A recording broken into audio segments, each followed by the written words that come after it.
الحمد لله رب العالمين وصلى الله وسلم على نبينا محمد وعلى آله وأصحابه ومن تبعهم بإحسان إلى يوم الدين أما بعد فإن أصدق الحديث كتاب الله تبارك وتعالى وخير الهدي هدي محمد صلى الله عليه وسلم وشر الأمور محدثاتها وكل محدثة بدعة وكل بدعة ضلالة وكل ضلالة في النار.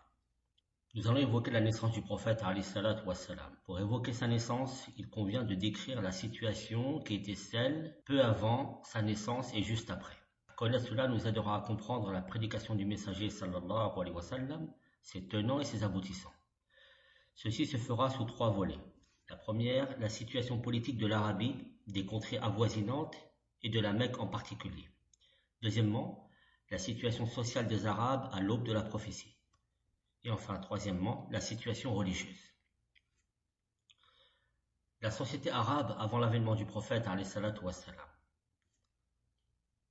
Lors de l'immigration des croyants vers l'Abyssinie, événement sur lequel nous reviendrons en détail, Inch'Allah tabaraka wa ta'ala, Ja'far ibn Abi Talib, le cousin du prophète alayhi salatu wassalam, décrit la situation des Arabes avant l'avènement du prophète sallallahu alayhi wa sallam et dit: Ô roi, nous étions des gens plongés dans l'ignorance, nous adorions les statues, nous mangions les cadavres, nous commettions la turpitude, nous rompions et renions les liens de parenté, et causions du tort au voisinage. Le fort dominait le plus faible, nous vivions dans cet état jusqu'à ce qu'Allah nous envoya un messager des nôtres, dont nous connaissions la lignée, la véridicité, la loyauté et la chasteté. Il nous appela à rendre un culte exclusif à Allah tabaraka wa ta'ala, à se détourner des idoles de pierre, et autres que nous adorions en dehors de lui, nous et nos ancêtres.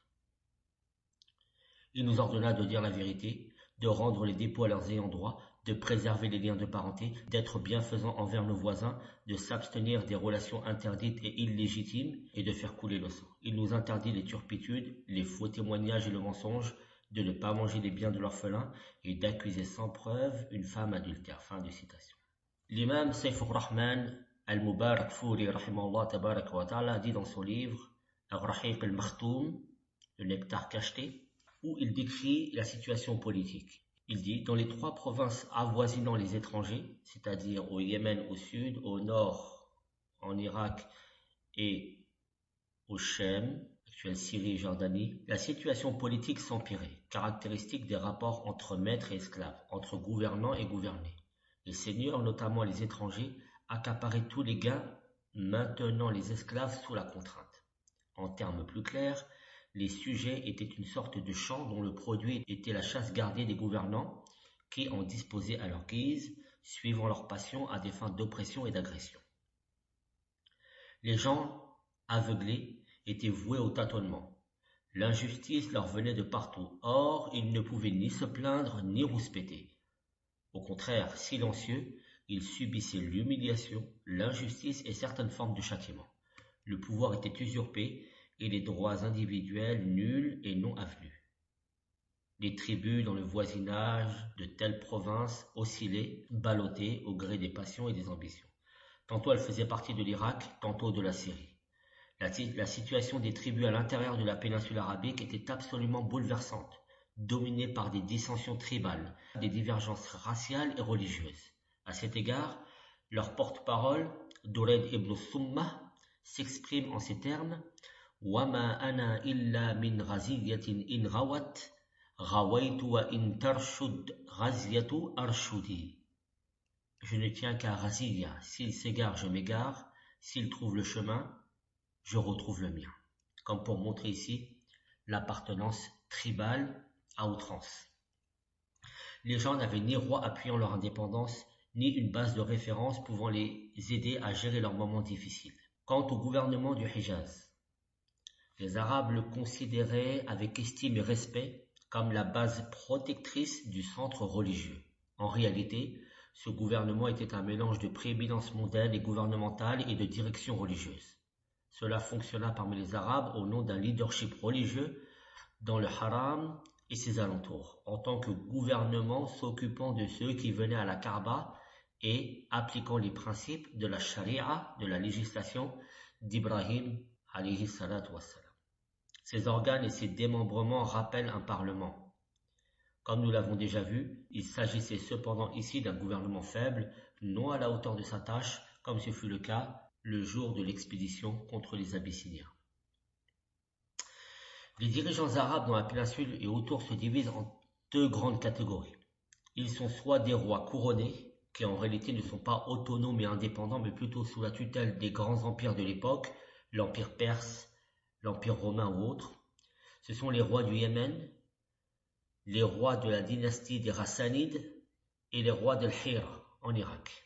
La deuxième catégorie, ce sont les chefs de tribus, de familles ou de clans qui bénéficiaient de la même autorité et des mêmes privilèges que les rois. Certains d'entre eux étaient peut-être sous la dépendance d'un roi couronné. Cependant, la plupart d'entre eux étaient autonomes et indépendants, non sous la tutelle des grands empires avoisinants, ni des rois arabes. La situation au Yémen. L'État fut connu sous le nom de deuxième État himyarite, des Bani Himyar, descendants de Nuh alayhi salatu wassalam. Cette époque fut marquée par une succession d'agitations, d'événements sanglants, de coups d'État, de guerres civiles qui mirent le peuple à la merci des étrangers, le conduisant à lui faire perdre son indépendance. Cela coïncida avec l'entrée des Romains à Adan, au Yémen. Ceux-ci aidèrent les Abyssiniens à occuper le Yémen pour la première fois en 340 de l'ère grégorienne, exploitant dans ce sens la rivalité entre les deux tribus, Hamdan et Himyar. L'occupation se poursuivit jusqu'en 378 de l'ère grégorienne. Le Yémen devait ensuite retrouver son indépendance, mais il commença à y avoir des brèches dans le barrage de Ma'rib, ce qui provoqua la grande inondation mentionnée par le Coran sous le terme de inondation d'Al-Arim, Saylul Arim, inondation qui eut lieu en 450 ou 451 de l'ère grégorienne. Ce fut un grand malheur dont résultèrent la dévastation des cultures et la dispersion des peuples. En 523 de l'ère grégorienne, Zun-Nuwas, le juif, mena une campagne abominable contre les chrétiens de Najran, dans le sud de l'Arabie, essayant coûte que coûte de les faire sortir de leur religion. Lorsque ceux-ci refusèrent, il creusa un fossé et alluma le feu et les y jeta. C'est ce que montre le Coran dans la sourate Al-Buruj. Qutila ashabul ukhdud النار ذات الوقود إذ هم عليها قعود وهم على ما يفعلون بالمؤمنين شهود وما نقموا منهم إلا أن يؤمنوا بالله العزيز الحميد. Sourate 85, les versets 4 à 8. Périssent les gens de l'Ukhdud par le feu plein de combustible, cependant qu'ils étaient assis tout autour, ils étaient ainsi témoins de ce qu'ils faisaient subir aux croyants, à qui il ne leur reprochait que d'avoir cru en Allah, le puissant, le digne de louange. Cet événement fut à l'origine de la grande vengeance du christianisme, impulsé à des fins de conquête et d'expansion, et dirigé contre l'Arabie sous la direction des Romains. Ceux-ci avaient mis les Abyssiniens sur le pied de guerre et leur avaient préparé une flotte navale. Ainsi débarquèrent 70 000 soldats abyssiniens qui, une seconde fois, occupa le Yémen sous la direction de Ariad. Celui-ci se mit à assurer les fonctions de gouverneur auprès du roi de l'Abyssinie jusqu'au moment où l'assassina Abraha, le fils de l'Ashram, l'un des généraux de l'armée en 549 de l'ère grégorienne. Abraha remplaça Ariad après avoir réussi à apaiser le roi de l'Abyssinie. C'est cet homme, Abraha, fils de l'Ashram, qui mobilisa l'armée pour détruire la Kaaba, lui et ses soldats, appelés les gens de l'éléphant. Il périt à son retour à Sanaa, laissant derrière lui 2 enfants qui le remplacèrent l'un après l'autre et qui étaient pires que lui. Après la bataille de l'éléphant, les Yéménites firent appel au roi de la Perse et résistèrent tant et si bien aux Abyssiniens qu'ils finirent par les chasser du pays et obtenir leur indépendance en 575, sous le commandement de Ma'di Karib, fils de Sayf Ziyazin al-Himyari. Ils choisirent leur propre roi. Quant à Ma'di Karib, il avait conservé avec lui un groupe d'Abyssiniens qui, rattachés à son service, obéissaient à ses ordres. Ceux-ci, cependant, l'assassinèrent un beau matin.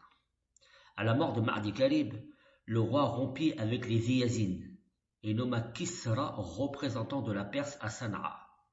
Il fit du Yémen un état perse où les gouverneurs persans ne cessèrent de se succéder jusqu'au moment où le dernier d'entre eux, Badan, embrassa l'islam en 638 de l'ère grégorienne, c'est-à-dire en l'an 16 de l'Hégire, ce qui mit fin à l'autorité de la Perse sur le Yémen. Ainsi fut la situation politique dans le sud de la péninsule arabique à l'aube de la prophétie, telle que racontée par le cheikh Saif al-Rahman al-Mubarak Fouri, rahimahullah tabaraka wa ta'ala. Nous verrons demain, Inch'Allah tabaraka wa ta'ala, la situation qui était celle de la région de l'Hira en Irak et qui était sous le contrôle aussi de l'Empire perse. نسأل الله تبارك وتعالى أن يوفقنا لما يحبه ويرضى وسبحانك اللهم وبحمدك أشهد أن لا إله إلا أنت أستغفرك وأتوب إليك والسلام عليكم ورحمة الله وبركاته.